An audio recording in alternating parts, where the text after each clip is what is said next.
uang tabungan gue sisa 10 juta, 10 juta 10 jutanya, gue buka main Gojek tuh 9 juta. Oke, jadi tuh lu dari jualan All in. MLM dapat 10 juta, lu dari all in buka main Gojek. Iya. Oke, balik All in. modal nggak? Puji Tuhan 1 bulan bangkrut. Dia pas lagi di dalam GrabCar, dia tuh lagi buka-buka chart. Gue kira saham kan, gue tanya-tanya, ternyata dia lagi trading forex. Dan setelah perjalanan dia cuan tuh kayak puluhan dolar sampai $100. Gue bilang kayak, cari duit bisa segampang itu ya ternyata ya. Gue bilang, lu ajarin gue, pokoknya gue gak tau, lu ajarin gue. Nah berarti lu kan sekarang trading for living ya. Untuk orang-orang yang pengen trading for living, gue juga mungkin terkesannya di sosmed, aduh apalagi bocil-bocil sekarang forex. Bocil-bocil forex yang nonton gue sikat-sikatin kalian lain kali ya. Ini banyak yang kerjasama broker-broker, minta akun dummy gitu kan. Terus flexing, kalian tuh gak ada duit, jangan sok-sokan ya kalian. Perlu kita buka di sini. Hai guys, welcome back to The Outliers Podcast. Hari ini gue kedatangan tamu spesial, sahabat baik gue, Bro Jonathan Ewaldo. Halo bro. Halo. Thank you udah mau datang ke podcast gue. Kita udah berteman, udah sahabatan sekitar hampir 10 tahun kali ya. udah lumayan lama. Dan Aldo ini adalah seorang forex trader, teman-teman. Dimana dia full time trading dan income-nya kalau dirupiahin mungkin udah ratusan juta per bulan hanya dari trading forex.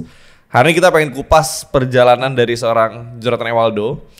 By the way, Aldo ini juga ada di sosmed, tapi mungkin teman-teman baru pertama kali dengar. Dan buat kalian yang pengen tahu lebih lanjut, ntar follow aja Instagramnya, kita akan taruh di link deskripsi di bawah. So, Dok, kita ngobrol hari ini santai aja lah ya. Iya. Kita pengen ngulik-ngulik aja sebenarnya. Boleh. Seorang Jonathan Ewaldo itu siapa, lalu backgroundnya seperti apa, lalu modal tradingnya dari mana, apakah duit orang tua atau bukan gitu kan. Jadi lu boleh cerita sedikit gak tentang background lu berasal dari keluarga yang seperti apa, lalu singkat perjalanan hidup lu sampai sekarang itu kayak gimana gitu. Apakah lu dari keluarga yang berprivilege ataukah lu dari keluarga yang biasa-biasa aja kayak gitu. Boleh. Jadi sebenarnya background keluarga gua pribadi tuh mirip banget sama David ya. Yeah. Kita jadi keluarga yang biasa aja sebenarnya. Yeah. Kita dulu ketemu pun ya di Bogor ya. Di Bogor, Yeah. di satu gereja yang masih susah-susah bareng gitu. Jadi gua orang tua gua dua-duanya karyawan. Yeah. Lalu gua udah dicuci otak lah gua jadi karyawan lah dari dulu sebenarnya. Makanya gua dulu kuliah pun akuntansi. Iya. Yeah. Walaupun nggak lulus ya. Nggak lulus gara-gara gue udah kenal bisnis. Oke. Gue udah kenal bisnis F&B. Waktu itu gue ada bisnis jualan kayak jus gitu. David jadi pelanggan pertama juga waktu itu. Iya. Jus apa dulu? Jus alpukat. Sama sebelum itu ada nih jual jus mangga. Iya. Zaman waktu lagi tren-trennya mangga. Iya. Terus dari situ gue udah yakin banget gue bakal sukses jadi F&B. Gue udah ikut semua seminar F&B, Rex Marindo segala macam gue udah ikut. Gue juga hobi banget ikut seminar. Zaman dulu kan gak ada webinar ya, adanya seminar. Bener. Kayak hampir semua seminar kita udah pernah datang ya. Udah, dari properti, motivasi, F&B semuanya udah pernah lah. Seminar Pak Tung Desem Waringin juga kita berdua datang nih. Iya. Jadi ini kalau Pak Tung nonton nih, kita berdua murid Pak Tung nih ya. Nak-nan lah. Ya, dan dulu tuh saking gue masih kecil ya, dulu umur gue sekitar 15-16 tahun ya, 9 tahun yang lalu kurang lebih ya. Waktu itu ada acara Tung Desem di Jakarta. Tiketnya dari lu kan? Iya. Gara-gara lu beli apa gitu gue lupa. Terus lu punya 2 tiket kayak Fit mau gak ke seminar Tung Desem? Iya. Gue tuh awalnya kurang demen seminar-seminar gitu. Tapi semenjak diajak Aldo akhirnya setiap seminar yang ada gue ikutin gitu kan. Karena dulu gue ngelihat temen gue di gereja yang visinya kayak gue mungkin lu gitu. Makanya gue bisa ngajak lu. Bener. Jadi memang dari 9 tahun yang lalu si Aldo masih naik Revo, motor gue Honda Beat gitu. Iya. Kita berdua emang udah sering brainstorming lah ya. Kita suka bermimpi, kita suka menghayal gitu di tempat nasi kuning jam 3 pagi gitu kan. Membicarakan, gimana ya cara kehidupan ini kita bisa sukses, kita bisa make a lot of money, kita bisa hidup dari apa yang kita suka. Setelah dipikir-pikir itu 9 tahun yang lalu ya. 9 tahun yang lalu. Udah sangat lama sebenarnya. Sangat lama. Dulu umur gue 15 tahun, sekarang gue 24 tahun. Itu 9 tahun yang lalu. Gila. Long time ago. Jadi kalau gua ngobrol sama lu tuh kita banyak cerita-cerita udah bukannya manis-manisnya doang, pahit-pahit jauh. Banyak pahitnya sih. Banyak gitu. Bahkan sebelum manis-manis yang mungkin kalian lihat sekarang ya, Aldo punya 3 mobil, gue punya 3 mobil. Kita hidup udah jauh lebih nyaman daripada motor Revo dia dan motor Beat gua. Tapi cerita-cerita pahit ini mungkin nggak banyak orang denger. Benar. Jadi kita juga hari cerita-ceritain sedikit lah ya dari perjalanan kita, gagal-gagalnya kita, supaya orang yang nonton pun bukan cuma terinspirasi dari suatu keberhasilan gitu ya. Yes. Oh, income mereka udah besar dan sebagainya. Tapi proses untuk mencapai ke titik ini tuh bukan suatu hal yang mudah gitu. Benar. Dan menurut gua ya, oke, walaupun hoki itu ada ya, tapi nggak sepenuhnya hoki. Ya Gitu. kan? Setuju Nah, gua. Dok, cerita sedikit dong tentang journey lu ya, dari lu awal mulai cari duit tuh gimana, lalu sebelum lu jadi seorang trader forex yang profitable kayak sekarang, boleh. susah-susahnya bisnis-bisnis lu yang gagal. Boleh dong ceritain dikit supaya teman-teman juga bisa belajar. Oke, jadi awal ceritanya tuh dari dulu gue orangnya tuh pemalu sih sebenarnya. Gue nggak pernah bisa ngobrol sama orang. Even gue kalau deketin cewek tuh gue nggak berani ngomong depan mukanya loh. Benar. Jadi singkat cerita life changing itu gara-gara gue ikut MLM. Oke. Ada di Tanjung Duren. Namanya apalah? Gak boleh sebut merek ya? Nggak boleh. Pokoknya gue jualan obat diet, obat jerawat lah. Di situ terkeenakan mereka dapat exposure ya. Di situ gue jualan obat diet, obat jerawat. Zaman gue masih SMA. Jadi dari dulu emang gue udah cari duit karena nyokap bokap gue bilang kalau gue mau punya pacar dulu waktu SMA, berarti lu udah gede dan lu harus cari duit sendiri. Nah di waktu gue punya pacar, uang jajan gue dipotong. Dipotong setengah lah. Gue cuma dapet ya taruh kata 5.000 sampai 8.000 sehari. Dan ya gue terima itu bulanan, dan singkat cerita ya nggak cukup buat gue ya jalanin hidup lah, uang jajan segitu. Jadi gue jualan singkat cerita. Di situ gue punya banyak life changing, jalan, akhirnya gue udah nggak lanjutin lagi. Gue kepikiran buat buka F&B waktu itu. Lagi King Mango lagi ngebum-bumnya. Gue ngeliat kayak wah kayaknya bisa cepat kaya nih dari itu sini. Franchise ya? Franchise. Sekarang udah tutup semua franchise. Gue nggak buka King Mango-nya, gue buka yang franchise yang murahnya lah. Oh King Mango yang mahalnya. Gue bukanya namanya dulu Mang Gojek, sekarang udah nggak ada. Gojek, benar. Mang Gojek. Itu gue inget banget, uang tabungan gue sisa 10 jutanya, gue buka Mang Gojek tuh 9 juta. Jadi tuh lu dari jualan all MLM dapat 10 juta, lu dari all in buka Mang Gojek. Balik all modal nggak? Puji Tuhan 1 bulan bangkrut. Gue sangka puji Tuhan 1 bulan balik modal. 1 bulan bangkrut. Dan itu modalnya tuh sebenarnya nggak gue kumpulin dari MLM doang. Gue kumpulin juga dari uang ampau yang gue dapat. Iya. Typical Chinese family lah. Gue juga dulu ngumpulin uang ampau lumayan banyak. Ya, cuman gue nggak beliin barang-barang yang bisa dinikmatin gitu ya. Gue buka lagi buat ya something bisnis lah. 1 bulan bangkrut. 1 bulan bangkrut. Nah, gue nggak ada pilihan lain dong. MLM gue udah keluar. Terus gue uang udah nggak ada.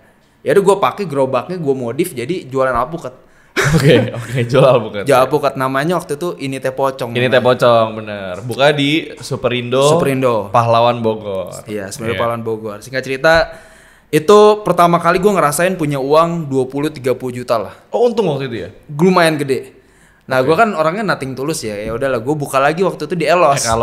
Dengan modal Lipo Plaza Bogor. Betul. Ya? Dengan modal 20 juta sekian. Jadi ibarat kata semua uang yang udah gue hasilin dari Superindo itu gue all-inin lagi, masukin ke Ekalos. Dan puji Tuhannya lagi, bulan depannya bangkrut juga anjing. Jadi Ekalos yang bangkrut, Superindo bangkrut juga? Bangkrut juga. Gara-gara inget banget gue pakai ads. Jadi gue pakai ads dan gue pakai food review gitu lah, Bogor apa gitu namanya, gue lupa. Jadi udah duitnya habis buat bayar mereka. Jadi waktu gue pakai ads mereka itu dikontenin gitu lah, produk gue dikontenin yang di Elos itu dan rame banget. Dan sayangnya waktu itu karyawan gue masih baru dan operasional tuh belum tertata dengan baik gitu loh. Apalagi jualnya alpukat ya. Betul. Supply-nya lu harus beli, jangan sampai busuk dan sebagainya. Betul. Jadi singkat cerita, pas lagi rame-ramenya gue tuh produknya tuh naik turun jelek gitu loh. Jadi banyak orang yang akhirnya review yang nggak bagus lah. Akhirnya terpaksa tutup. Dan meja yang gue udah bikin tuh kalau nggak salah 7 jutaan lah yang di Lipo itu. Gue udah bangkrut, gue jadiin lagi kafe. Ingat gak lo? Iya. Lu dulu bikin semacam kopi tiam ya? Kopi Saring Om Jojo namanya. Kopi Saring Om Jojo. Ya, Oke. Kita masih ada foto juga tuh berdua. Benar. Tuh gue masih kurus krempeng banget lah itu. Aldo juga belum tatoan kayak mafia ya, kayak sekarang. Lucunya di situ gue belum kenal forex. Jadi gue kenal forex tuh sebenarnya by accident. Oke. Jadi singkat cerita waktu gue bikin kafe, ya sebulan, 2 bulan, 3 bulan berjalan dengan baik. Ya paling gue dapat 2 juta, 3 juta lah bersih. Oke. Itu pun gue bagi 2 sama partner gue kan. Sebulan tuh? Sebulan. Iya. And then di bulan keempat, nah ini bulan keempat nih menuju kebangkrutan di 2 bulan lagi. Jadi kafe gue bertahan 6 bulan. 4 bulan itu gue menghasilkan, 2 bulan sisanya tuh minus. Oke. Dan di bulan keempat itu gue nyari cara lah. Gue ikut seminar-seminar. Dan lucunya waktu gue ikut seminar, ingat banget ikut seminar Riko Tampenawas waktu itu. Properti. Ya. Di perjalanan tuh gue berdua sama temen gue namanya Sam. Dia pas lagi di dalam GrabCar, dia tuh lagi buka-buka chart. Gue kira saham kan. Gue tanya-tanya, ternyata dia lagi trading forex. Dan setelah perjalanan dia cuan tuh kayak puluhan dolar sampai $100. Gue bilang kayak, cari duit bisa segampang itu ya ternyata ya. Gue bilang, lu ajarin gue, pokoknya gue gak tau, lu ajarin gue. Gue kejar dia, gue ajak dia ngobrol, gue bukan sleep call ya, gue sampai ajak zoom segala macam lah. Sering ketemuan buat gue belajar forex. Sampai singkat cerita, awal gue terjun di forex tuh gue pakai modal cuma $100. 2018 kan. 2018 akhir lah. Iya. Gue pakai modal $100 pertama kali trade. Oh enggak, awal gue demo dulu, coba demo account. Gue coba demo account tuh rasanya kok gampang banget. Iya benar. Cuannya gila. Gue cuan tuh bisa ribuan gitu loh. Karena gue asal pencet kan. Ternyata wah anjir nih kayaknya holy grail banget. Sampai akhirnya gue bilang ke teman gue, udahlah gue langsung pakai real account aja. Dia bilang sih pakai demo dulu sebulan. Gue mulailah pakai real account, depo $100. Nggak nyampe seminggu, gue profit 150%. Modal gue dari $100 jadi $250 something. Beginner's luck ya? Beginner's luck. Dan peristiwa itu bisa menyelamatkan kebangkrutan dari Kopi Saring Om Jojo lo itu. Iya. Jadi lu bisnis boncos di cover sama forex. Operasional pakai forex. Gue ingat banget sih pertama kali kita mulai ngulik-ngulik forex tuh, gue kayak awam banget. Gue orang saham, gue ngeliat forex gue kayak gue gak ngerti nih apa itu pips, apa itu MetaTrader and everything gitu kan. Tapi berapa 2018 kan 2024 sekitar 6 tahun kemudian Aldo gaining a lot of money, gue juga karena akhirnya Aldo trading, akhirnya banyak teman-teman gue yang trading juga. Akhirnya gue juga trading forex juga, gue juga make money juga akhirnya. Tapi lucu aja gitu, kayak 6 tahun yang lalu kita anggap itu kayak scam juga ya kadang-kadang mikirnya ya. Kayak masa sih bener ada orang yang bisa cuan dari sini, kok gue rugi mulu gitu kan. Karena kelihatannya gampang sebenarnya cari duit di forex, tapi aslinya susah. Menurut gue gini, capital market ya, financial market, saham, forex, crypto. That's the easiest money you can get, but also the hardest money you can get. Yes, benar. The easiest money kenapa? Kita ini nggak perlu keluar, nggak perlu jualan, nggak perlu narik ojek, ketemu orang untuk dapat uang. Kita bisa di rumah pencet-pencet dapat uang. Exactly. Tapi apa yang the hardestnya? Kita juga bisa pencet-pencet hilang duit, nggak usah keluar orang juga bisa hilang duit gitu kan. Betul. Jadi betul banget.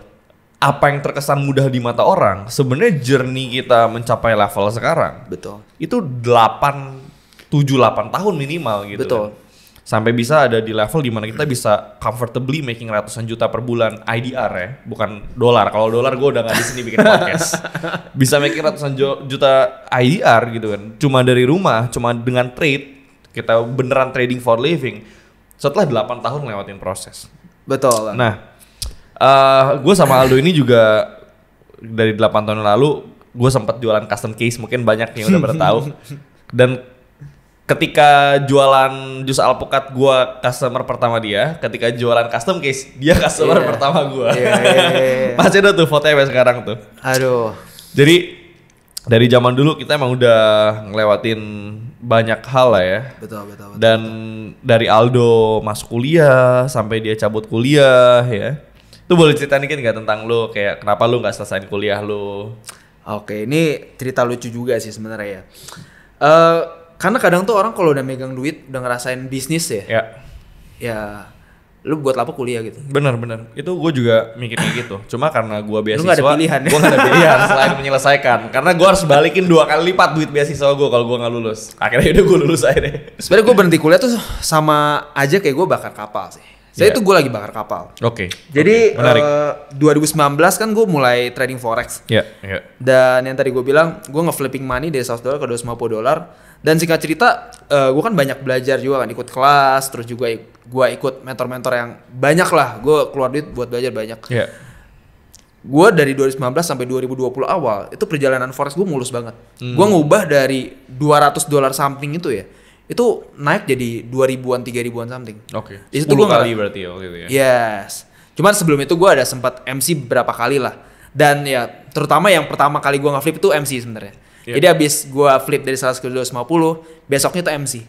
Margin call. Margin call. Duit lu nol tuh. Abis. Cuman kan gue mikir kalau misalkan gue bisa ngabisin duit secara gampang seperti itu dengan cara yang salah, berarti dengan cara yang benar gue bisa gaining lot of money juga. Betul. Jadi singkat cerita sampai 2020 gue ngerasa oke, gue udah punya duit, gue bisa dapetin ya 10 kali lipat gitu loh, $3.000. Jadi ya buat apa gue kuliah gitu. Dan 2020 awal lucunya adalah ketika gue awalnya tuh mau keluar dari kuliah, gue ngalamin MC gue lagi. Iya. Yang uang gue itu benar-benar gue taruh duit gue tuh 2.000 3.000 itu benar-benar wall money gue di forex, dan itu MC. Yeah. Ingat gak sih yang gue nelfon lu, yang gue bilang gue MC, and then lu datang kan kafe, terus gue nangis depan lu kan kayak anjing lah, kayaknya gue udah nggak bisa nih trading forex. Terus gue masih ingat banget satu kata-kata dari lu bilang kan kalau misalkan lu berhenti berarti lu nggak bisa ngerasain kemenangan. Dan ya here I am now. Dan waktu itu lu saking stresnya sampai lu harus meditasi. Yes, gue harus meditasi. And then gue MC tuh Februari, Maret gue stop trading, April gue balik lagi trading, April, Mei, Juni. Nah Juni gue udah mulai dapetin momentum gue lagi, gue gaining 100% waktu itu. Gue punya uang, gue waktu itu kerja lagi, adalah di affiliate marketing something lah. Gue punya uang kurang lebih 2.000-an something. Itu gue flipping dari 2.000 tuh ke 4.000 di bulan Juni. Itu gara-gara insiden COVID. Ya, berarti udah tahun 2020 ya? 2020. Ya. And then di 2020 gue memutuskan buat berhenti kuliah. Gue bilang, ini gue bakar kapal. Sebenarnya gue berhenti kuliah pun gara-gara nilai gue D-nya ada 5 sih. Iya. Jadi kalau gue mau melanjutkan, gue udah semester 7. Gue harus nambah tahun tuh 2-3 tahun lagi.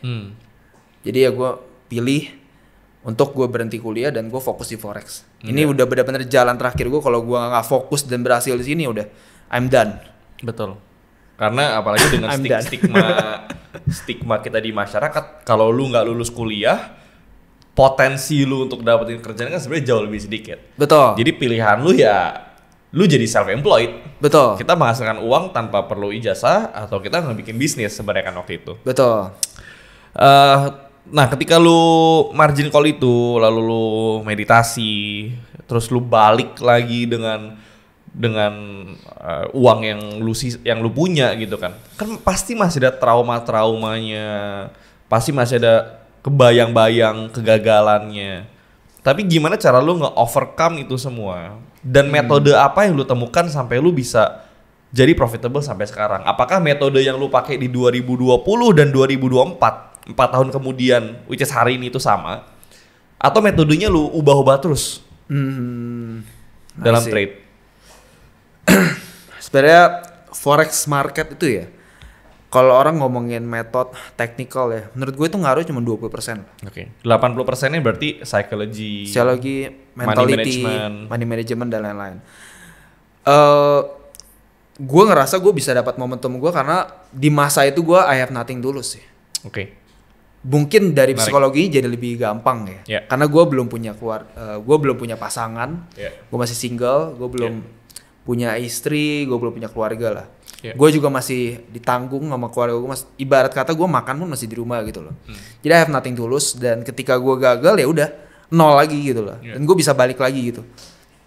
Dan di situ gue ngerasa ya udah gue trade gue tetap maksimalin, gue tetap cari cara sampai akhirnya ya apa ya sebutannya ya. Kalau ngomongin cara atau metode di forex trading itu sebenarnya itu aja sih. Lebih ke mentality lu sih. Oke. Mentality lu bisa nggak lu udah loss and then lu balik lagi. Kalau misalkan ibarat kata lu udah loss and then lu nggak punya mentalitinya, ya udah lu nggak bakal bisa balik lagi pasti. Ya kita lanjut bahas metode di belakang. Tapi Iya. gue tertarik ngulik prinsip lu yang barusan. Bakar kapal ya. Bakar kapal. Gue suka banget sama konsep bakar kapal. Karena gue pernah baca juga di salah satu buku ya. Kalau nggak salah di Art of War-nya Sun Tzu ya. Pernah ngomong kayak kalau lu lawan suatu tentara, di mana tentara itu udah bakar kapalnya, berarti pilihan mereka tuh antara menang atau mati. Betul. Nah, mentality ini kayak lu pernah gak sih ada momen di sana dan maksudnya kenapa lu bisa kepikiran karena gini, nggak semua orang tuh bakal punya mentality ini. Kalau gua antara gua menang atau gua mati. Karena butuh mental yang sangat kuat untuk lu bisa ngomong ini. Karena nggak semua orang bisa berani bakar kapal. Bener dong? Betul. Kayak dunia ini sangat nyaman gitu. Gue bisa tinggal kuliah yang benar, gue bisa tinggal kerja, gue dapat stable income. Kenapa gue harus bakar kapal gue yang nyaman? Nah, dari mana mentality itu berasal? Dan kenapa di momen itu? Kayak bagaimana cara lu menguatkan diri lu untuk ambil keputusan itu gitu loh? Sebenarnya simpel. Gue lahir dari keluarga yang biasa-biasa aja. Oke. Kalau ada kalian sering ngomong baca quotes itu, kalau misalkan lu bukan berasal dari keluarga yang kaya, lu harus jadi orang pertama Menciptakan dalam keluarga lu. Dan lu harus menciptakan keluarga yang kaya. Betul. Ya. Ditambah gue lagi posisi ya gue nothing tulus, gue gak punya apa-apa. Oke. Ya gue semaksimalnya di situ. Ya. Gue benar-benar jor-joran aja di situ. Ibarat kata kalau gue gagal ya, I have nothing tulus. Ya. Dan kalau ngomongin nothing tulus ya, lu ketika masuk di industri yang kalau kita ngomong kan forex trading itu kan high risk industry ya. Ya. I think lu pasti punya possibility yang lebih tinggi sih. Oke. Dibanding kalau sekarang ya. Ibarat kata gue sekarang udah berkeluarga nih. Gue emang udah berkeluarga sih. Gue udah punya istri. Yeah. Gue udah punya banyak tanggungan. Dan gue mulai lagi dari awal. Mungkin nggak bisa langsung ke posisi yang sekarang. Ngerti. Dan bakal banyak struggle yang mungkin akan bertambah sih. Ya. Jadi menurut gue ya waktunya emang pas juga, momentumnya emang pas. Benar. Iya Kalau ngomongin masa muda apalagi di bawah 20 ya. Gue tuh berasa itu kayak kemarin. Tapi ternyata itu udah 5 tahun, 6 tahun yang lalu ya. Betul. Tapi di momen itu emang kita nggak takut apapun sih. Betul. Nggak ada yang kita takutin sih. Hantem aja semuanya. Kalau sekarang pasti lu mikir-mikir kan. Oh banyak yang gue pikirin. Lu masuk gede pasti mikir-mikir. Pasti. Setiap gue ambil keputusan, wah gue mikir 100 kali. Betul. Karena kalau sekarang gue punya banyak tanggung jawab. Gue punya banyak tim, gue punya banyak orang yang gue punya tanggung jawab di situ. Gue tanggung bukan cuma tim di bisnis, gue juga tanggung keluarga gue dan lain sebagainya. Banyak sekali responsibility yang gue nggak bisa buang kalau sekarang. Baik kalau sekarang kalau lu ngomongin tentang bakar kapal, lu nyuruh gue bakar kapal, gue nggak akan bisa. Sama, lu tahu gue nggak akan bisa sekarang. Dan gue nggak akan mau. Tapi menurut gue enaknya gini, kalau dulu mungkin kita bakar kapal, itu satu-satunya kapal yang kita punya. Kalau sekarang kita bakar satu kapal, kita masih punya 9 lainnya. Iya, betul. Jadi peluru kita banyak. Peluru kita banyak. Jadi sebenarnya harus kita lakukan. Ini juga mungkin edukasi juga buat teman-teman ya. Ketika duit kalian sedikit, memang kalian harus all in semuanya di sana. Tapi ketika duitnya udah banyak, jangan sampai kalian all in ketika ketika kalah kalian bangkrut. Lebih baik dipecah, mungkin duitnya dibagi 10 kapal. Kayak misalkan kita di forex juga kan ada akun-akun yang mungkin kita cuma taruh 3.000, 4.000, mungkin maksimal $5.000. Lalu kita gulung, kita flipping itu. Kalau margin call ya udah cuma $5.000 gitu kan. That's it. Kayak gitu. Jadi sebenarnya ada banyak perbedaan juga sih cara mengelola uang ketika kita dulu awal mulai sama sekarang ya. Betul. Tapi dari perjalanan 8 tahun terakhir, Dok, menurut lu apa achievements, pencapaian terbesar lu, dan apa kegagalan terbesar lu juga yang paling lu inget? Kayak momen apa? Ini momen tuh bukan cuma satu waktu ya, bisa kayak contoh gue deh. Menurut gue salah satu life changing moment gue tuh ketika saham rally di 2020 contohnya. Terus ketika gue mulai bikin TikTok di 2021, lalu ketika gue nemuin bumi di 2022 itu kan beberapa achievements yang gue kumpulkan along the way gitu kan. Nah kalau lu ada apa yang menurut lu kayak the greatest achievements, pencapaian yang lu selalu ingat dari 8 tahun terakhir ini gitu? Ya pasti pencapaian pertama gue sih di forex waktu gue abis loss gede, and then gue meditate, gue balik lagi di 2 bulan setelahnya. Lalu gue dapetin momentum besar gue di bulan Juni. Itu benar-benar gue inget banget. Bulan sebelum gue ulang tahun. Betul. Itu berarti first comeback story lu ya. First comeback story gue. Lalu apa lagi? Apa lagi ya? Pernikahan mungkin? Ya pernikahan that's an achievement. Gue setuju. And then gue suka dengan diri gue yang sekarang bisa punya hikmat untuk menikmati sih. Karena dulu tuh gue orangnya benar-benar sangat hemat, mampus banget sih. Gue beli air mineral gitu ya di supermarket, gue pasti belinya 1,5 liter. Karena menurut gue lebih murah. Ya.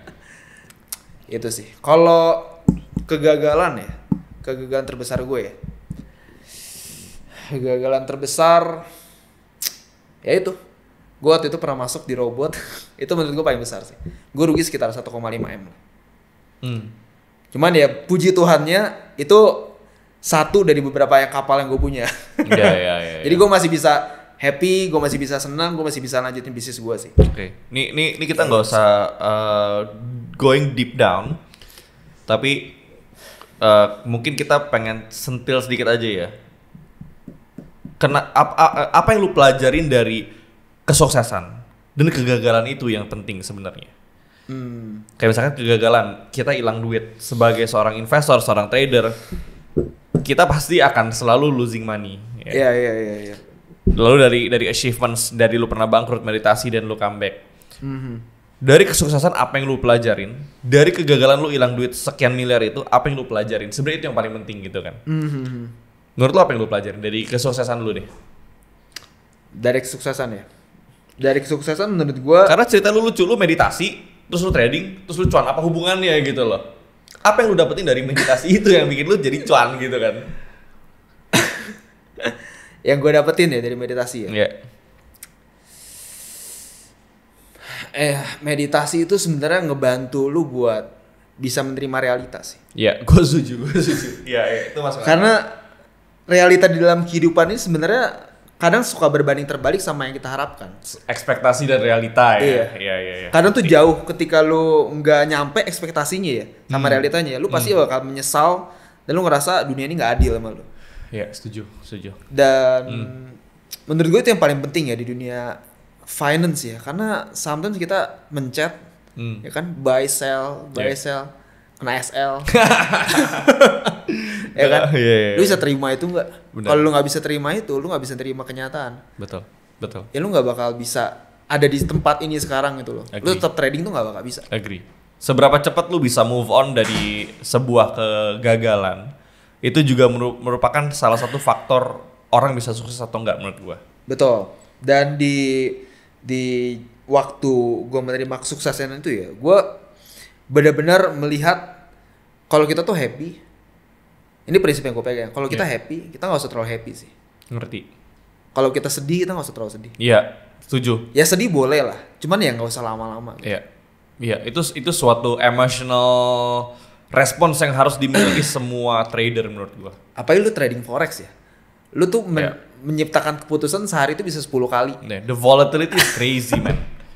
Kayak gua di saham misalkan gua risk gua 20 juta gitu ya. Iya. Mungkin gua seminggu baru tahu nih gua bakal hilang 20 juta atau gua dapat 60 juta misalkan.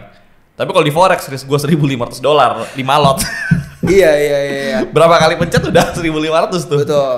Makanya menurut gua di forex market ini ya, ngomongin tentang metode tuh gampang lah. Cuman ngomongin tentang psikologi biar lu tetap stay di sini, itu menurut gue yang paling penting. Cuman nggak banyak orang yang ngomongin itu sih. Betul. Karena $1.500 5 lot cuma 30 pips ya. 30 pips. Itu mungkin kalau gold lagi volatile semenit aja nggak nyampe 30 pips ya.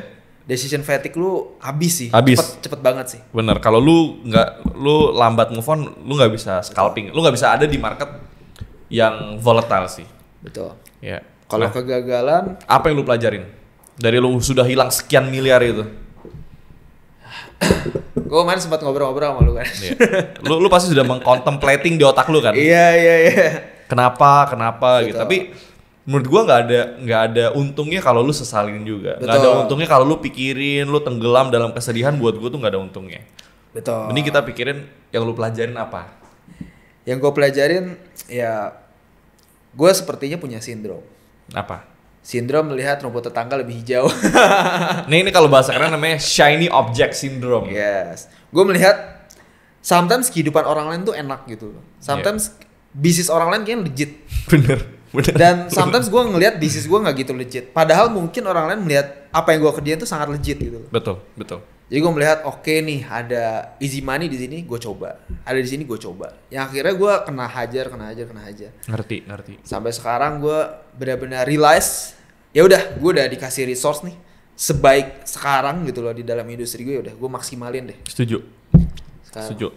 Karena menurut gue juga misalnya di saham gitu ya, atau di forex atau apapun lah, kerugian gue kebanyakan itu karena gue dengerin orang.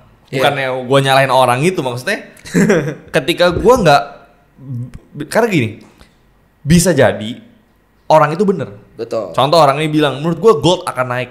Iya bener. Goldnya naik. Kapan Tapi ketika sebelum goldnya naik, mungkin goldnya turun, terus gue udah margin call duluan, orang itu mungkin pegang posisi lebih kecil dari gue, dia masih aman. Dia malah average down di bawah, ketika gold naik dia cuan, gue bocuan. Betul. Jadi kadang kayak saham juga contoh, gue kasih tau orang kayak, gue beli ini gitu kan. Orang itu mungkin ketika turun 4%, tangannya gemeter. Dia pencet sell, abis dia sell naik 50% gitu kan. Yes. Jadi kadang bukan view-nya, bukan sahamnya, bukan forex-nya, bukan call-nya yang salah. Tapi mentality orang yang beda. Betul, mentality orang yang beda. Nah, itu juga sebenarnya sama kayak di bisnis gitu kan. Ini seru nih kalau dibahas mentality nih. Gua ngeliat temen gue nih, Richard Theodore kemarin ada juga datang gitu kan.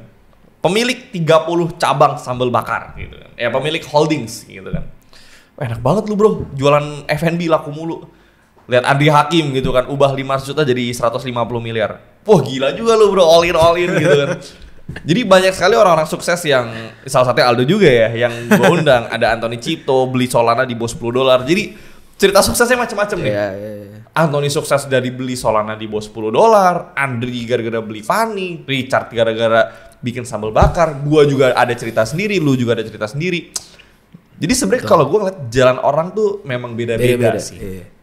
Jadi kita harus punya mentality memang fokusnya di jalan masing-masing dan jadi the best di situ sebenarnya ya. Betul. Pelajarannya ya. Betul, itu pelajarannya sih. Shiny object syndrome dari. Iya, karena sering kali kita melihat wah, kayak contoh nih hubungan. Wah, nih kok dia pacarnya lebih cantik dari cewek gue gitu ya.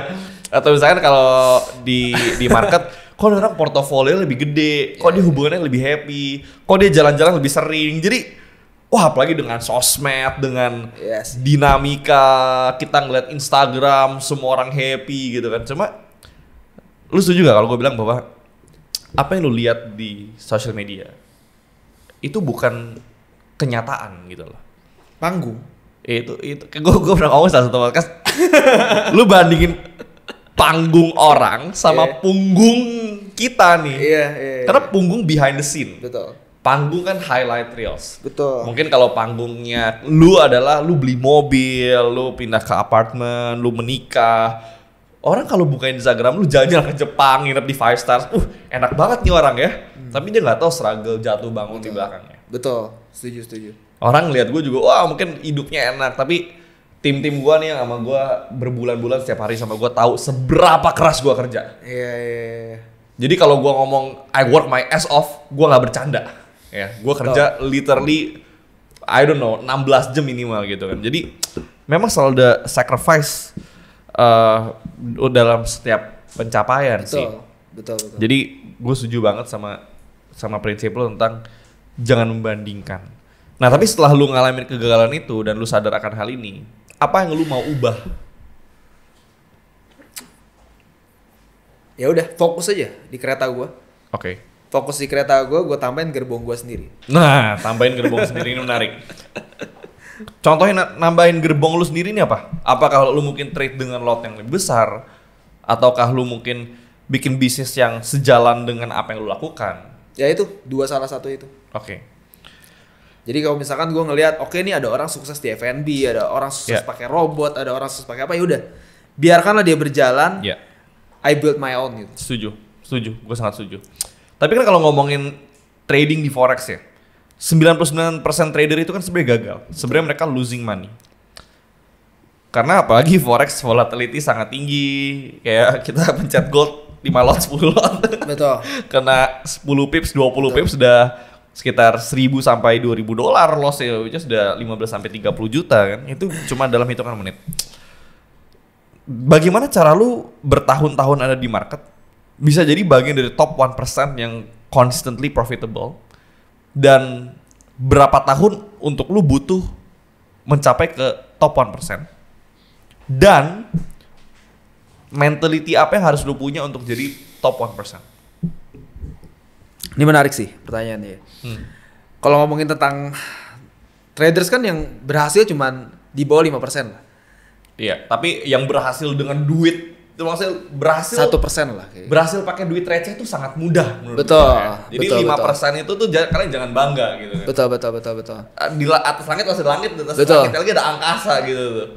Nah, kita ngobrolin tentang 1% ini 1% Dok. ya. Bukan cuma making 10 juta, 20 juta gitu kan. Tuh duit bensin mobil kita gitu kan. Yes, Tapi gimana cara mereka tuh bisa naik level, jadi bisa 200 juta, 300 juta, 400, bahkan 500 juta sebulan ke atas gitu.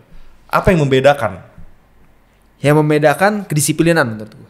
Menarik. Disiplin, Kalau disiplin katos kan duit gua hilang juga. Gimana? justru itu menyelamatkan lo. Oke, gimana? Coba elaborate. Cut loss macam apa yang baik, cut loss macam apa yang tidak baik. Oke, jadi gue sering banget ngobrol sama mentor gue. Ada Yeah. salah satu mentor gue dulu yang bikin kita sukses di forex industry ya, di financial industry. Sebenarnya itu dilihat dari seberapa rela kita cut loss. Oke, menarik. Gimana tuh artinya tuh? Kalau lu cuman rela $10 cut loss, ya lu nggak bakal kemana-mana. I see. Lu cuma rela $100 cut loss, lu gak bakal kemana-mana. Makanya gue selalu bilang ke trader baru, trading itu kayak tangga. Yeah. Lu gak bisa langsung pakai 1 lot, lu gak bisa langsung pakai 5 lot. Ngerti. Dan di forex industry ini lu gak butuh punya modal langsung gede gitu. Yeah. Lu gak butuh punya modal 1M buat trading langsung mulai. Yeah. Itu akan habis anyway. Yeah. Kenapa? Karena lu gak tahu prinsip dasarnya dari managing risk, lu gak tahu cara disiplin, lu gak tahu cara managing risk dengan baik. Ya habis juga gitu. Yeah. Kan kita kan nggak pengen jadi sprinter ya. Yeah. Kita kepengen ada di Marathon. industri ini maraton lah. 5-10 tahun, 15 tahun, 20 tahun lu masih ada di sini. Even sampai kakek-kakek lu masih trading gitu kan. Exactly. Dan gue selalu bingung sama orang yang di forex market terus tiba-tiba dia bilang pensiun. Pensiun apanya bos? Kerjaan lu cuma pencet-pencet. Dan ya gue bersyukur gue bisa tetap eksis di dalam industri ini udah 4 tahun berarti gue profitable. Yeah. Jadi buat gue profitable 2 tahun lah. Oke. Ambil waktunya 2 tahun ya. Jatuh bangunnya 2 tahun. Sampai akhirnya gue nemuin gue punya resep lah. Apa? Kalau di forex ini nggak butuh modal gede. Oke, lu berarti flipping lah ya. Betul. Karena di sini ada namanya leverage. Ini yang bikin menarik. Bener. Boleh gak di-spill sedikit, misalkan kalau porto gua berapa, gua sisihin berapa buat di flip contohnya gitu. Misalkan kalau porto gua $50.000, gua boleh sisihin berapa sih untuk gua flip kayak gitu. Nah ini menarik nih. Jadi kalau ngomongin tentang flip ya, semua orang tuh pasti punya limit lah. Betul. Dan yang menurut gue paling enak adalah trading pakai duit profit lo. Oke. Ngerti gak sih? Ngerti. Kayak misalkan, taruhlah kata lu mulai trading pakai modal 50.000. Gue selalu pakai risk management tuh maksimal 5% lah risk per trade gue. Oke. Contoh berarti dari, misalkan gue punya account 100.000, 5% sekali trade berarti gue risking $5.000. Which is gue bisa pakai hitungan lotnya 5-10 lot lah, contoh kata gitu ya. Dan dari situ gue punya profit misalkan 5.000, 4.000. Ya wes, itu bisa lo pakai untuk flipping. Oke. Tapi ketika lu flipping, lu pakai risk yang sama. Oke. Lu jangan all in. Lu pakai risk 5% lagi. Itulah gimana caranya lu bisa nge-flipping nge-compound money lu sebesar-besarnya di forex market. I see. Terus juga kalau ngomongin forex industry ya, sometimes lu punya limitnya tuh ada limit atas ada limit bawah menurut gua. Ya. Kalau gua sekarang ya, limit gua tuh nggak bisa lebih dari 200.000. Oke. Gua nggak tahu ya. Mungkin orang-orang beda-beda. Dan mungkin tahun depan limit gue naik lagi, nggak tahu gitu. But limit ini menurut gue penting sih. Ketika lu nggak bisa break limit lu ya, misalkan taruh kata equity lu 200.000, harusnya lu pakai lot sekian. Lu nggak bisa pakai lot lebih tinggi karena limit lu ya cuman segitu gitu. Iya. Lu maksimal lot berapa sekarang? Maksimal lot gua gold ya. 10 sampai 15. Oke. Dan itu nggak tiap waktu gue entry ya. Itu benar-benar possibility paling tinggi lah gue entry. Ya kalau lu udah high conviction. Betul. Ya 10 sampai 15 lot di Indo sih udah hidup nyaman sih kalau cuan. Kalau bocon ya jangan sampai. Contoh kayak misalkan nanti gold nih, misalkan ATH lagi nih ya. Iya. Itu gue akan masuk 15 sampai 20 lot. Oke. Which is Jadi ngasih signal gue. Oh, sekarang lagi koreksi. sekarang lagi koreksi tapi semoga tapi kemarin barusan nih ada Iran kirim misil ke Israel tapi gold nggak gerak sih. Jadi gue lihat sebenarnya orang tuh udah bosan menurut gue sama berita perang ya. Oke. Nah, dalam trading ini prinsip dan mindset macam apa yang lu pakai? Maksudnya untuk lu skill. Karena gini, lu mungkin trade duit 10.000 sama 100.000 caranya beda mungkin ya. Nah, lu ada nggak prinsip khusus yang lu nggak boleh kayak atau mindset khusus yang harus lu terapin gitu loh kalau lu mau trading dan profitable? Yang pertama, lu harus dalam kondisi baik. Ngerti. Yeah. Artinya adalah kalau lu berantem sama pacar lu, ya lu jangan trading dulu. Betul. Kalau lu lagi masalah di keluarga, lu jangan trading dulu. Betul. Ya. Lu lagi marah-marah sama orang, lu jangan trading dulu. Ngerti. Lu lagi sakit, lu jangan trading. Nah, gue pernah nih cerita rada kampret. Dulu waktu itu gue sempat floating sekitar 1.500 sampai 2.000 dolar pagi.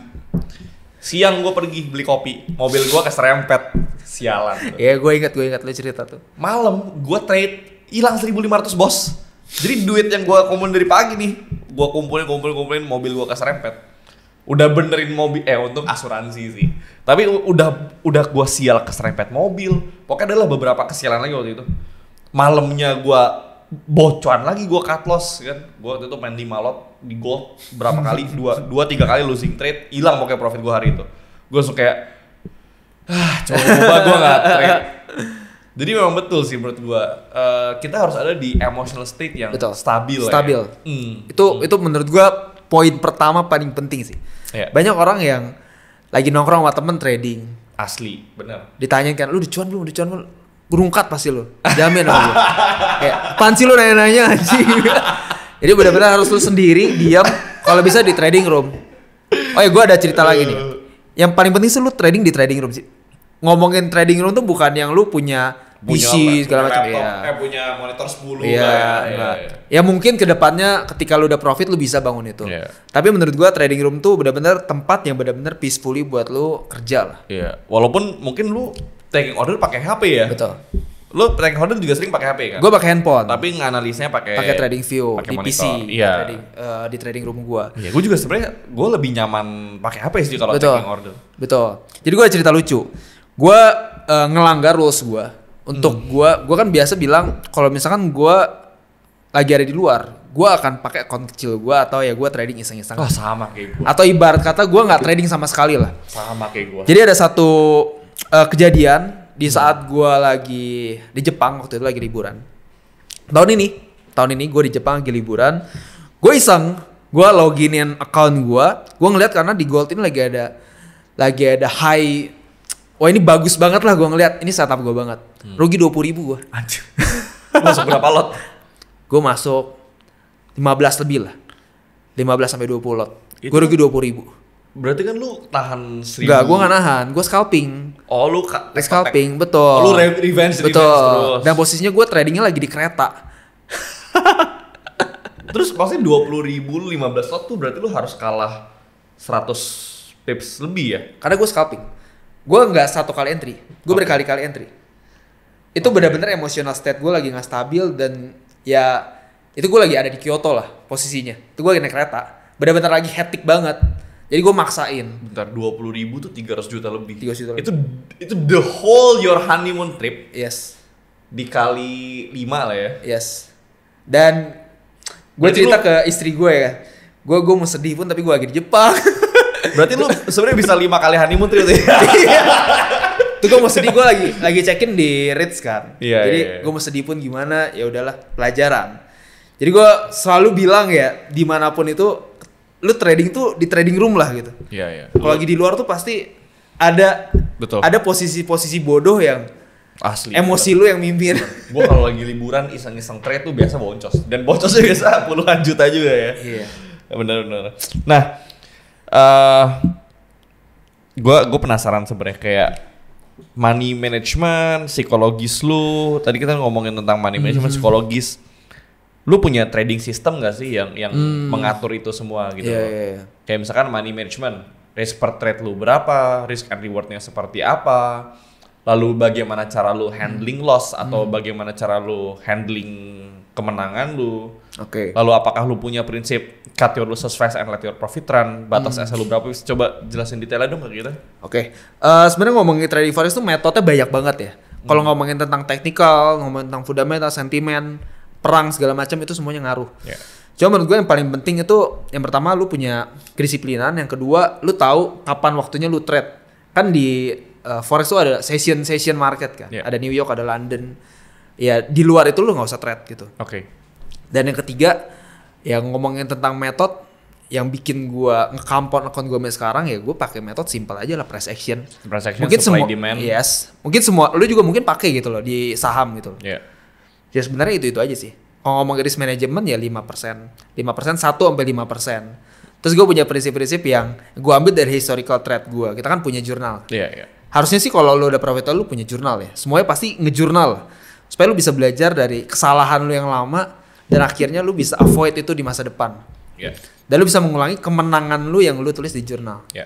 Ya, lu contoh kayak misalkan awal bulan, akhir bulan, gue nggak akan agresif. Iya.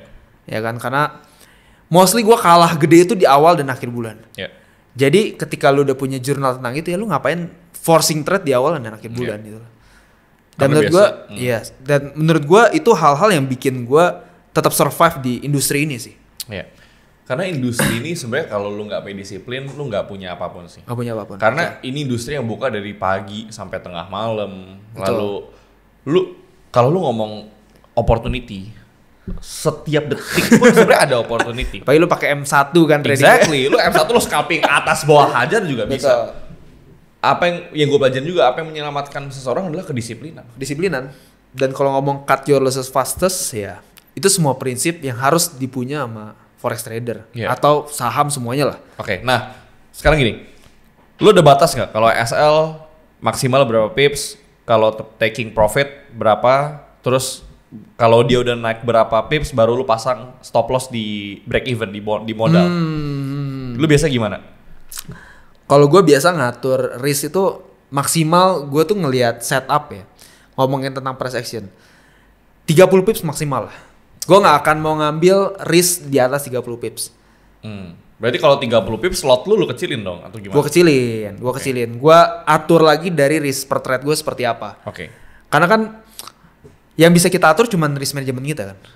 Kita nggak bisa ngatur market mau gerak naik atau turun kan. Bener. Cuman yang udah lu tahu exactnya kalau lu loss ya udah lu loss $1,000 segitu exact. Nggak boleh lebih, nggak boleh kurang. Kalau kurang bagus sih. Iya. Terus kalau misalkan harga udah gerak misalkan ya dari posisi entry gue misalkan gue ngambil buy gold udah gerak 10-15 pips udah jadi keharusan buat gue pindahin SL gue ke SLB 15-20 pips. Kenapa? Karena menurut gue ketika lu udah biru udah profit and then jadi loss lagi menurut gue itu bego banget sih. Dan itu psikologisnya beda. Itu lu ngerasa lu lagi dicopet. Bener. Lu lagi dimaling sama market gitu loh. Profit lu diambil dan ya pasti udah ngamut lah. Iya. Nah, 15-20 pips. Misalkan lu masuk 5 lot. Ada yang lu take atau lu biarin run? Gue take. Berapa? Gue take setengah biasanya. Berarti 20 pips lu take setengah. Betul. Sisanya lu run. Betul. Nah, tapi kan logiknya gini. Kalau misalkan 15-20 pips lu masuk 5 lot lu take setengah, sisanya lu run. Kan sisanya 2 sampai 2,5 lot. Tapi kalau stop lossnya full 5 lot. Jelek dong risk and rewardnya kalau kayak gitu. Gimana? Ngomongin risk and reward sih sebenarnya nggak yang terlalu penting sih menurut gue. Oke. Yang gue pentingin sih win rate sih. Oke. Makanya kalau lu lihat account gue, win rate gue sangat bagus. Karena menurut gue itu yang bikin lu bangun pagi tuh semangat. Itu yang bikin lu confidence. Iya. Gitu sih. Iya benar sih. Benar. Soalnya gini, kita di forex market tuh ya, lu jadi trader tuh harus fleksibel. Lu nggak bisa ngikutin apa yang lu mau, lu harus ngikutin apa yang market mau. Benar. Makanya sometimes gue buka 5 lot contoh. Risk gue 20 pips, 30 pips. Gue close half lah di 20 pips gitu ya. Gue taruh kata terima $400, $500. sisanya masih ada 2,5 lot. Sometimes gue mikir ketika gue runners itu ya udah yang gue open tuh sebenarnya cuma 2,5 lot. 2,5 lotnya itu bonus buat gue. Oke. Dan gue ada beberapa rekor ya, gue nge-hold sampai pernah gue nge-hold gue tuh 500 pips. Oke. Dan menurut gue ya itu bonus buat gue gitu. Oke. Walaupun kalau lu pegang 5 lot turun 20 pips lu cut semuanya pun ya udah gitu. Ya udah. That's part of the risk. Yes, part of I the see. risk. Dan menurut gue ya gue cocok dengan itu sih. Nah, berarti lu kan sekarang trading for living ya. Untuk orang-orang yang pengen trading for living gue juga. Mungkin terkesannya di sosmed, aduh apalagi bocil-bocil sekarang forex. Bocil-bocil forex yang nonton gue sikat-sikatin kalian lain kali ya. Ini banyak yang kerjasama broker-broker minta akun dummy gitu kan. Terus flexing, kalian tuh gak ada duit, jangan sok-sokan ya kalian. Perlu ya. kita buka di sini? Gak salah. Tapi ini yang nonton gue kasih tau ini. Pasti lu udah ditawarin banyak ya. Wah banyak loh bos, gue kalau mau flexing bukan mobil Mustang murahan lagi, private jet gue ditawarin ya. Bukan mobil Mustang murahan ya. Aduh. Nah tapi trading itu tidak seindah realita tidak seindah Stres, bos. apa yang muncul di sosmed gitu. Gue kadang ngeliat orang kayak sosokan bocil-bocil nih, kalian tuh bahkan nggak profit, banyak bacot gitu kan. Padahal kita nih tiap hari tahan floating ratusan juta, pas sakit kepala gitu. Gue tuh pengen gue geplakin pakai duit satu kali ini ya. Trading tuh stres bos. Cuma gue juga pengen ngebukain mata orang bahwa trading sangat-sangat tidak mudah gitu loh. Gue udah 9 tahun di market, lu udah 7 tahun di forex. Kita udah ngalamin, gue udah hilang duit sekian miliar bos. Aldo udah hilang duit miliaran. Jadi gue tuh sangat benci kalau orang tuh menggampangkan industri ini. Pala lu gue geplak sini kalau lu bilang gampang ya. Nah tapi menurut lu kalau orang-orang juga pengen trading for living, apa tips lu buat mereka? Jangan tinggalin penghasilan utama lu sih. Nah gue setuju. Jangan kemakan ya bacotan bocil-bocil forex goblok ini ya kalian ya. Sorry Ya kalian bilang apa itu kerja sama orang, kita pencet-pencet goblok kalian itu ya, gue kasih tahu ya. Gila sih itu. Goblok orang-orang itu, gue kasih tahu nih yang nonton nih ya. Karena tidak mudah. Kalian mungkin 1 tahun 2 tahun you will lose money. Gue kasih aja. Setuju. You will lose money. Setuju. Kita pun 1-2 tahun pertama losing money. Gue dulu mulai, gue jualan custom case, gue jualan nugget, gue jualan baju, gue jualan tour, gue jadi tour guide, gue jadi tour leader. Setahun 2 tahun gue trading, emang lu pikir gue langsung gain money? Enggak, gue juga hilang duit banyak gitu kan. Betul. Dari hasil trading gue top up, Ibaratnya kita kerja buat nge-funding kerugian kita di market gitu. Betul, kan. betul. Sampai 2 tahun kita udah mulai ngerti patternnya, kita udah mulai punya jurnal, kita udah punya data yang bagus, betul. Mental kita udah mulai ready, baru kita siap ya untuk naik level gitu kan. Betul. Kita siap naikin modal, kita udah lebih profitable secara konsisten. Selain jangan tinggalin penghasilan utama, apa lagi? Jangan kemakan omongan goblok-goblok ya, bocil-bocil itu ya. Jangan alin sih. Yang kalau ke Bali sewa mobil kan, terus foto-foto sama cewek, goblok lu itu, gue kasih tahu ya. Tahu di gue siapa? Banyak, gak cuma satu, banyak itu ya. Jangan all in sih. Iya benar. Nah kita ngomongin dikit nih. Gimana ciri-ciri dan cara bedain orang yang beneran tradingnya profitable, maksudnya dia otaknya beneran ada isinya, sama orang yang banyak bacot di internet ya. Ini pamer cuan padahal akun demo atau akun dummy minta dari broker gitu kan. Terus kalau jalan-jalan sosokan foto-foto mobil padahal mobil sewaan semua gitu. Terus cewek-cewek bayar cewek gitu kan buat gitulah. Gimana cara bedainnya? Ada yang paling gampang, apa yang paling susah? Oke, paling susah dulu deh. Paling susah ya? Paling susah ya buy time. Lu lihat 5 tahun lagi masih ada nggak? Oh exactly, benar. Karena zaman dulu gue inget banget ya. Saham banyak banget. 2020, 2021 semua orang dewa saham. So-soan, bacot gitu kan. Sekarang hilang semua ya? Gue pun juga dulu 2020, 2021. Tapi terbukti buy time. I fucking proof my value ya. Bertahun-tahun constant profit. Yes. Semua yang ikut gue constant profit. Masih Masih ada. ada. Tumbang. Hah? Hilang. 99% hilang kalau gue bisa ngomong ya. Dulu TikTok rame banget. Bahkan sekarang udah jadi influencer macam-macam ya, udah jadi ada yang jadi influencer F&B, influencer apa, beda. Menurut gue pertama betul, buy time. Buy time. Itu paling susah sih sebenarnya karena lu butuh waktu. Betul. Kayak lu butuh lihat kayak 5 tahun lagi ini orang masih ada enggak gitu. Betul, buy time. Paling gampang ya. Lu ajak live trade aja. Iya. Paling gampang. Lu lihat dia emang proof enggak? Gimana cara dia jaga mentalnya, cara dia ngejaga trade manajemennya seperti apa. Iya. Dan itu dipertontonkan ke orang. Bener. Kalau gue simpel, gue selalu ngomong trader yang benar. Kalau lu trading, lalu lu cuma ngomongin, lihat penghasilan saya segini, you fucking bullshit, gue asal ya, lu nonton ya, you're fucking bullshit. Ya. Tapi kalau lu trading dan lu mikirnya adalah, oh cara lu manage risk begini, cara gue analisa fundamental seperti ini, makronya seperti ini, cara gue combine technical, fundamental sama macro news kayak gini. Betul. Kalau lu bisa ngejelasin cara gue tesisnya dengan baik, betul. Lu tahu manage risk gue segini, position gue segini, kalau dia running segini, cara gue manage trade-nya begini, you're a fucking real trader. Yes. Tapi kalau lu kerjanya cuma, wah lihat gua hambur-hamburin duit, lihat nih gue cuan segini-segini, akun demo itu, lu tuh nggak ngerti apa-apa lu itu gitu kan. Padahal lebih seru nih kalau kita buka chat terus trading bareng ya. Oh, bisa sebenarnya ya. Tapi bener itu gue setuju. Jadi kalian yang di sini, sorry to say ya, kalau gue ngomongin forex dan mungkin orang-orang yang nonton, kita tahu bahwa forex industry di Indonesia tuh sorry to say rusak, sampah, banyak sampahnya kalau gue bisa ngomong. Sebenarnya dari dulu sih, dulu tuh banyak juga yang titip dana di broker. Nah, titip dana di broker, robot, lalu orang-orang yang pamer padahal akun demo. Jadi banyak sekali ya trik-trik di dunia forex ini gitu loh. Jadi harus pinter-pinter lah. Ada juga broker-broker nakal yang nge-price feeding. Betul. Ada juga yang mungkin mereka cari bocil-bocil dijadiin nomini, dikasih sok-sokan, dikasih pura-pura mobil, pura-pura akun dummy, disuruh ibaratkan jadi apa ya, showman-nya broker lah. Yes. Ada kan broker-broker, ya gue gak bisa sebut dan gue juga gak punya kewenangan untuk itu. Tapi ada beberapa broker-broker kampret yang mungkin satu lot komisi $30. Buset, rampok orang lu kayak gitu. Kan. Nah itu yang menurut gue orang-orang yang sebelum masuk ke industri forex itu tidak scam. Yes. Forex itu global market. Global market, betul. Lawan lu satu dunia. Betul. Yang scam adalah beberapa oknum yang menggunakan itu. Betul. Untuk mendapatkan kerakusannya orang nih. Pokoknya kalau ditawarin titip dana, robot, broker-broker yang iming-imingnya too good to be true, diajak full margin atau showman-showman yang sok-sokan kaya padahal kalau kalian lihat mukanya juga masih miskin gitu kan. Itu yang harus lu jauhin menurut gua. Betul. Ya. Karena orang Indonesia ini menurut gua ya kita di negara berkembang lah. Kita betul. Melihat ada orang kayaknya ya good banget nih, ya too good to be true lah. Iya. Yeah. Gue setuju, itu yang harus jauhin. Ya, semuanya something yang too good to be true lu harus lihat-lihat sih. Yeah. Dan ingat tadi obrolan kita ya, jangan kejebak sama ngelihat rumput tetangga lebih hijau. Betul. Fokus on your lane sampai lu jadi sangat hebat di situ. Baru ketika uang lu sudah sangat banyak sampai lu udah nggak bisa ngitung lagi, baru lu boleh coba hal baru. Kalau menurut gua ya.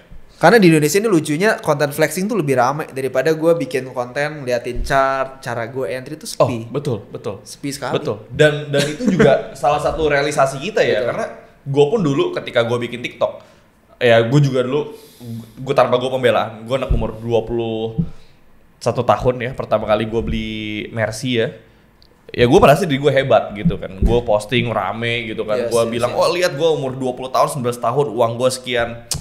Tapi sekarang gue looking back, anjing gue dulu miskin banget ternyata ya, sampai gue harus bikin konten gini ya. Iya paham. Kalau sekarang sih gue malu, gue itu Mercy sangat murah ternyata, itu floating gue sehari itu Mercy anjing. Gue bayarin sekarang nggak? Iya, tapi ya menurut gue it's a part of growing up. Betul. It's a part of growing up. Jadi kalau ngeliat anak-anak muda gitu ya mungkin gue juga masih muda, gue juga mungkin sekarang masih sadar atau gue nggak sadar gue masih flexing, tapi ya semakin bertambah dewasa kita jadi lebih bijak lah menurut gue.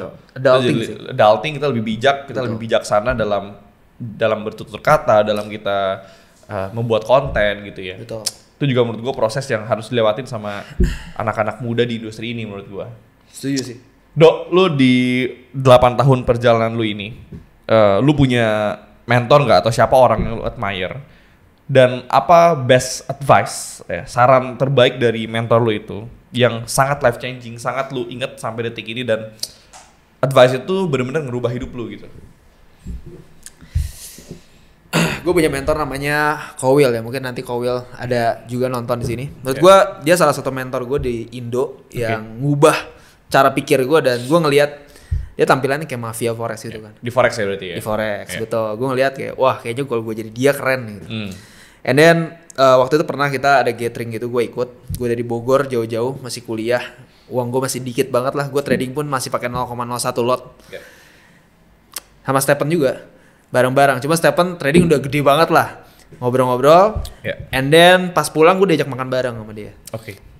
Pas biasa di meja makan tuh ini ya, banyak keajaiban terjadi. Iya, benar. Banyak keajaiban terjadi. And then di situ dia ngomong ceritain tentang anak desa berkuda dan lain-lain gitu lah. Dan intinya yang tadi gue sempat ngomong ke lu, di hidup ini kalau lu lagi seneng jangan terlalu seneng. Oke. Biasa aja. Yeah. And then ketika lu lagi sedih ya lu biasa aja, nggak usah terlalu sedih. Oke. Yang ibarat kata kalau lu hubungin ke forex industry, ketika lu lagi win ya biasa aja, lu jaga euforianya gitu. Yeah. Dan ketika lu lagi cut loss dan emang harus cut loss ya udah, emang udah seharusnya terjadi. Dan lu nggak usah terlalu sedih, biasa aja. I see. Dan ketika lu punya kestabilan itu di industri ini, lu akan jadi orang yang paling hebat di industri ini. I see. Wow. Karena ketika lu cuan misalkan $1,000, Yeah. euforia, wah gila sampai loncat-loncat. Ketika lu loss, cut loss $1,000, lu akan jadi orang yang paling bego menurut gua. Yeah. Feelsnya menurut gua penting banget sih itu. Yeah. Euforia ya. Good advice. Thank you Kowil atau siapapun yang itu ya, yang ngasih tau Aldo ya. Kowil sih, gokil sih. Nice. Dan dia sampai sekarang masih trading forex. Ya berarti udah proof lah buy time. Oke, ya itu buy time. Buy time. Ada lagi nggak? Menurut gue itu sih yang paling gue inget dan Oke. masih gue jalanin sampai sekarang. Oke. Do, ini kan tema podcast gue sebenarnya The Outliers namanya. The Outliers itu artinya adalah orang-orang yang berbeda jauh dengan kebanyakan.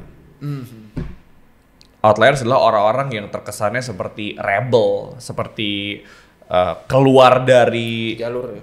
ya kalau zaman sekarang mungkin udah bahasa rat race lah ya, perlombaan Matrix. tikus. Matrix lah ya. Ya. Walaupun gue rada nggak suka sih bahasa itu, rada cringe menurut gue ya. Tapi ya bisa kita bilang orang-orang yang keluar dari sistem kayak gitu kan.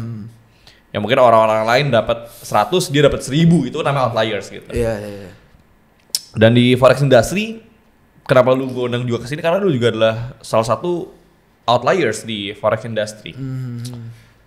Lu punya gak sih kayak suatu mindset atau mental khusus atau motivasi lu tuh berasal dari mana gitu yang nge-shape lu jadi seorang lu yang sekarang gitu. Dari anak seorang karyawan naik motor Evo, lu juga dulu nggak ada something yang gimana banget. Tiba-tiba ngelewatin sebuah tipping point, lalu hidup lu berubah drastis ya. Kayak kalau gue suka ngomongnya all the stars align ya, semua bintang tuh kayak favoring you, kayak ngasih lu sebuah keberuntungan. Lalu tiba-tiba hidup lu langsung dar. Dalam jangka waktu 2 tahun hidup lu berubah drastis gitu. Oke. Boleh nggak ceritain sedikit kayak apa sih realization lu di momen itu dan tipping point lu tuh sebenarnya kapan gitu? Oke. Sebenarnya dari dulu ya, gue tuh orang yang gak suka kerja sebenarnya. Lu gak suka kerja? Beda sama gue ya. Agak berbeda emang ya, makanya kita bisa jadi sahabat ya. Bener. Jadi gue tuh orangnya gak suka kerja. Jadi gue memikirkan gimana caranya gue kerja sedikit-sedikitnya, tapi gue punya hasil banyak banget. Oke. Ya, jadi lu lebih cari efisiensi lah ya. Betul. Oke. Makanya gue waktu itu pengen jadi bos F&B, and then gagal. Yeah. Ketemulah di forex, di mana gue bisa kerja. Gue ngeliat mentor gue kerja cuman session New York paling cuma 2 jam 3 jam, and then bisa profit 5.000 4.000. Anjing kata gue, lu kerja 2 jam 3 jam penghasilan lu manajer bos. Terus pagi dia ngapain? Pagi ya kumpul-kumpul sama anak, sama keluarga. Dan itu yang jadi gue melihat, oh ternyata ada ya orang yang punya hidup seperti ini gitu. Dan sekarang puji Tuhan gue udah ngalamin ya, dimana gue kerja 2-3 jam sehari, sisanya gue ngabisin waktu untuk ngelakuin apa yang gue suka, nge-gym, kumpul sama keluarga, sama istri gue, main Dota. Menurut gue itu salah satu hal yang bikin gue jadi orang yang outliers mungkin ya. Gue bener-bener cari cara sih. Oke, tapi gini, lu sekarang bisa kerja 2-3 jam dapetin hasil. Tapi di momen apa lu bisa mencapai level itu? Karena gue yakin ada momen di mana lu harus kerja sehari 10 jam untuk nemuin metode itu gitu kan. Di titik apa gue boleh mulai kaki gue digas, gue naikin dikit, gue pelanin dikit mobil gue. Di momen apa? Di momen tahun ketiga, tahun keempat mungkin ya. Oke. Ketika gue benar-benar udah stable, minimal gue udah bisa dapetin cepet jauh lah sebulan. 100 juta per bulan baru lu boleh mulai Betul. gas off. Betul. Baru lu boleh mulai mungkin yang tadi lu trade Asian, London, New York, sekarang lu boleh cuma trade either Asian New York atau London New York Betul. misalkan. Atau bahkan New York doang kalau Betul. market lagi nggak oke ya. Betul. Lalu mungkin ketika lu mengorbankan 2 sesi pertama, lu main cuma di New York, berarti kan lot size lu harus lebih besar. Betul. Karena lu harus kejar target profit. Betul. Bener dong? Betul. Berarti tahun ketiga dan tahun keempat lu baru bisa ngelakuin itu. Betul. Oke. Kalau mental, apa yang membedakan, menurut lu apa yang membedakan mental lu dengan mental kebanyakan orang? Mental ya. Ya mental takut miskin kali ya. Oke, gimana tuh mental takut miskin tuh gimana? Gua tuh udah menjalani, gua nggak berasal dari keluarga miskin sebenarnya. Gua berasal dari Biasa keluarga aja lah. biasa aja, cukup lah. Cuma lu makan MKFC tuh seorang satu. Ketika lu mau ngambil ayam satu lagi lu diomelin. Iya, ngerti. Dan gua nggak mau ada di posisi itu lagi gitu loh. Dan gue tuh tipe orang yang gue tuh suka makan sebenarnya. Tapi bis jadi diomelinnya takut lu gendut, bukan karena nggak punya uang. Enggak. Gue tahu pasti. Gue tipikal orang suka makan. Gue kepengen, gue punya impian mental gue di mana gue kalau mau melakukan apa yang gue mau, makan apa yang gue mau makan gitu, gue nggak usah ngeliat harga. Ya tapi lu lihat timbangan berat badan. Yeah. Gue sekarang makan apapun gak lihat harga, tapi lihat timbangan berat badan bos. Jadi itu mental yang bikin gue terus jalanin sih. I see. Dan cari cara sih. Yeah. Gimana caranya? Kan kayak orang lagi kepepet aja gitu loh. Gue kepepet banget nih, gue nggak mau lagi ada di posisi yang dulu. Iya. Gue pengen ngestabilin di sini dan even higher gitu. Dan akhirnya lu cari cara kan. Iya. Itu menurut gue yang ngebangun mental gue. Jadi orangnya kreatif juga kan. I see. Cari cara. Mau nggak mau dong. Iya. Nice. Terakhir Dok, sebelum kita close this podcast. Kalau lu harus balik ke nol lagi. Tidak punya capital, tidak boleh minta bantuan dari siapapun, purely based on knowledge lu dan experience lu selama ini. Apa yang bakal lu lakuin untuk sampai ke level lu yang sekarang lagi? Ya oke lah, minta bantuan boleh lah, tapi duit lu nol. Tapi minta bantuan boleh. Gue akan kerja cari modal. And then gue trade di prop firm. Prop firm? Tapi kan kata orang prop firm banyak yang bullshit. Sebagian lah. Ada beberapa yang legit. Yang legit juga ada. Prop firm itu kan karena lu harus bayar kan, contoh. Betul. Mungkin lu harus bayar $300 upfront. Untuk lu mungkin berapa kalau $300? $100,000 misalkan ya. Lalu lu tradingin, lu lewat 2 fase, dan lu share profit kan. Itu ada yang legit. Legit ada. Oke, lo kan trade prop firm. Berarti lu modal gak butuh gede dong sebenarnya. Betul. Kalau lu jago sebenarnya modal $300 pun lu bisa make ribuan dolar sebenarnya. Gue akan trade di prop firm sampai gue punya total capital taruh kata at least 10,000 lah. And then gue akan tarik semuanya, gue tradingin sendiri. Jadi lu stop di prop firm ketika modal lu 10,000. Betul. Ya make sense. 10,000 lu bisa flip. Yes, and then gue flip lagi. Yeah. Karena menurut gue punya resource-nya dan gue punya skills-nya. Ya wes. Ya 10,000 kalau lu flip 2.000 sebulan aja 30 juta ya. Dan misalkan 10.000, 3.000 lu tarik 1.000, 15 juta buat hidup, 2.000 lu gulung lagi. Make sense sih. Yes. $1.000 kalau gua balik dari nol lagi, ya $1.000 sih sekarang nggak mungkin cukup. Cuma kalau gua nggak punya duit lagi, gua cukup-cukupin gitu kan. Intinya gue ketika gue dari nol lagi, gue akan balik lagi ke forex trading udah pasti. I see. Gue nggak akan jualan F&B lagi sih. Berarti lu sudah yakin bahwa hidup lu ya memang di sini. Betul. Dan lu mau jadi yang terbaik, lu mau giving your best untuk naikin ilmu experience lu di forex trading. Betul, udah pasti. This kind of mastery ya, this kind of commitment to craft ya, commitment terhadap suatu seni, which is menurut gua forex trading ini juga suatu seni ya, karena nggak gampang. Betul. Ini yang gua admire sih dari orang-orang ya, maksudnya dari beberapa teman-teman baik gua selain lu di sini pun yang datang ke sini, mereka semua expertise-nya beda-beda, dunia beda-beda, tapi kesamaan yang gue lihat dari semua orang outliers ya adalah mereka berkomitmen dan mereka mencintai apa yang mereka lakukan. Betul. Jadi walaupun kalau kata orang passion is bullshit, yes, when you don't have money, passion is bullshit. Betul. But when you have money, ya, gue juga setiap guest gue juga selalu ngomong, up to certain numbers ya. Ketika lu udah punya uang tertentu, money won't bring you any happiness, will not bring you any happiness. Setuju sih. That's just accounting hobby ya, cuma happy ngeliat angka naik gitu kan.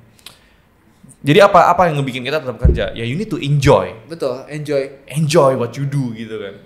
Betul. Kayak gue sekarang udah gak ngeliat dolar, gue ngeliat, oh gue win nih. Nah, gue sama. Iya kan? Kayak kita anggap ini kayak jadi kayak main Tetris. Betul. Jadi kayak main puzzle. Kayak gue sekarang trading 5 lot. Gimana gue bisa consistently trading 10 lot ya? Iya. Jadi dolarnya itu udah bukan suatu motivasi utama. Betul. Motivasi utama lebih ke gimana, how can I become the better version of myself? Betul. Bagaimana gue break through the limit? Betul. Gimana dulunya income, contoh gini. Di atas income 100 juta per bulan, I don't see any different.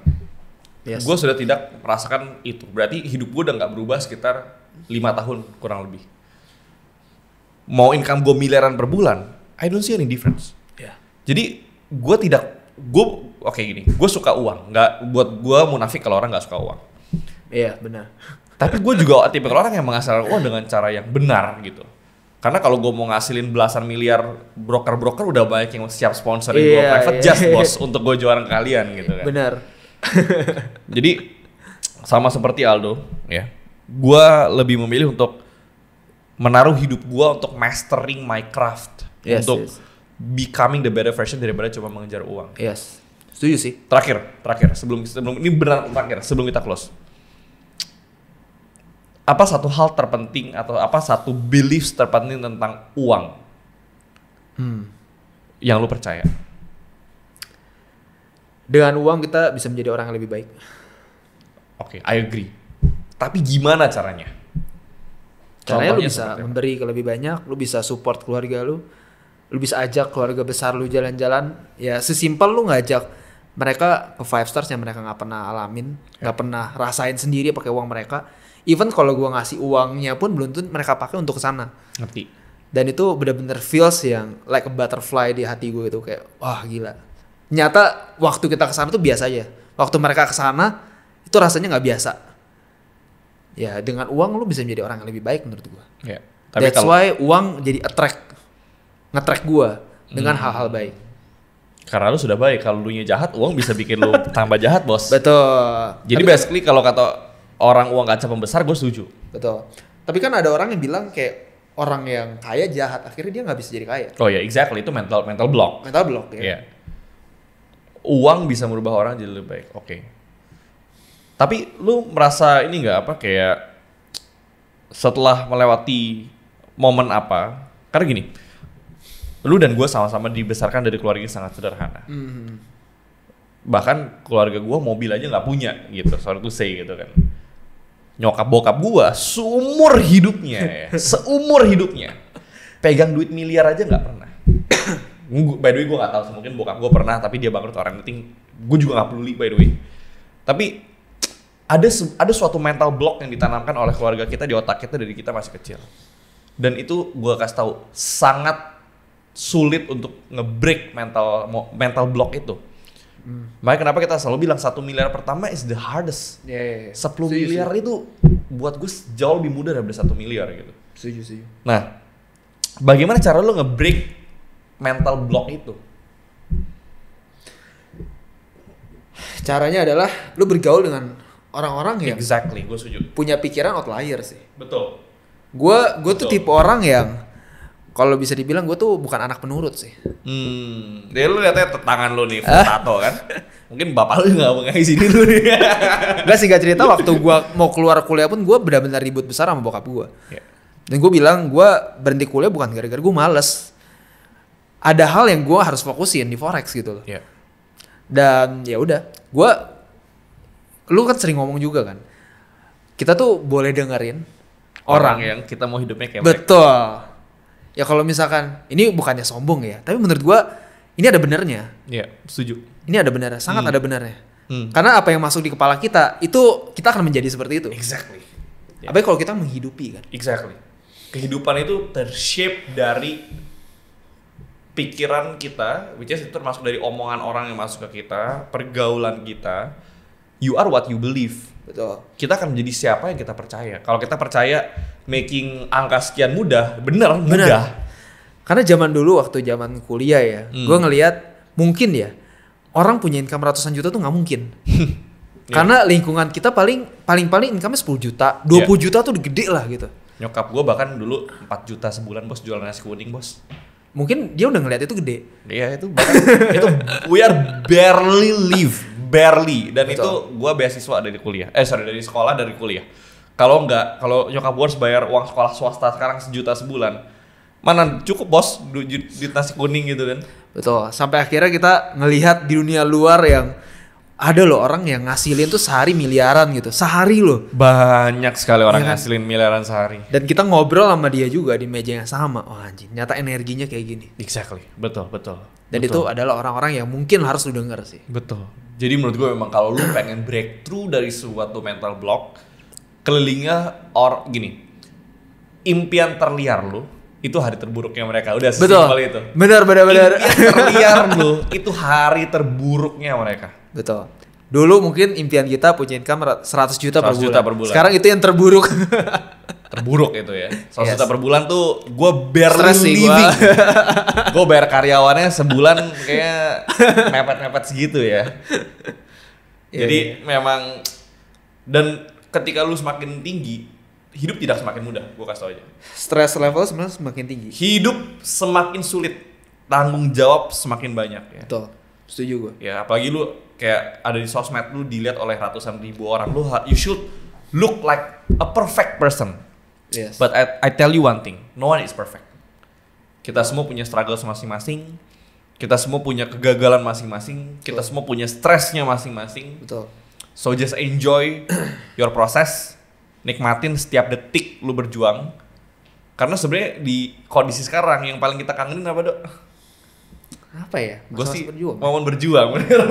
Karena itu paling kangen itu momen berjuang menurut gue. Karena kan kita ngobrol-ngobrol bareng juga suka selalu inget karena itu sangat memorable buat gue. Kayak gue sama Aldo jam 3 pagi motor gue Honda Beat, dia revo makan nasi kuning sambil menghayal bagaimana jadi orang kaya, jadi miliarder.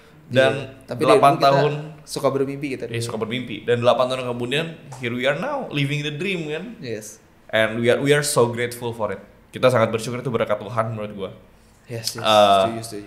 Bukan karena kita hebat juga menurut gua. Memang ada berbagai macam, all the stars align lah. Yeah. Jadi buat semua yang nonton juga ya, di akhir podcast ini kita mau ngomong bahwa never give up on your dreams. Betul. Never give up on your dreams. Selalu cari cara, ya. Selalu percaya bahwa lu tuh dilahirkan untuk hal-hal besar, ya. Bukan cuma untuk kerja, kuliah, lalu lu kerja sampai lu pensiun dan lu meninggal. Gak kayak gitu sebenarnya. Jadi kepala bukan ekor. Ya, jadi you need to always believe bahwa lu bisa jadi kepala bukan ekor. Betul. Ada lagi, Dok, pesan terakhir yang mau lu sampein buat teman-teman semua? Udah sih, itu aja. Oke, guys, thanks a lot. Gitu aja The Outliers Podcast kali ini. Do, once again, thanks a lot, man. Thank you. Thank you. Such a pleasure to have you here. Dan gue sangat percaya bahwa orang-orang yang nonton pun akan belajar banyak ya dari perjalanan kita, persahabatan kita 9 tahun terakhir. Semoga belajar banyak. Dan semoga teman-teman semua juga bisa punya best friend kayak gue dan Aldo, saling support 9 tahun ya, bahkan bisa sampai kakek-kakek, nenek-nenek antar ya kita ya. Dan semoga teman-teman juga bisa belajar banyak, ngambil hal baik, dan bisa sukses juga di segala yang kalian lakuin. Sampai ketemu di episode berikutnya. Bye-bye. Bye-bye.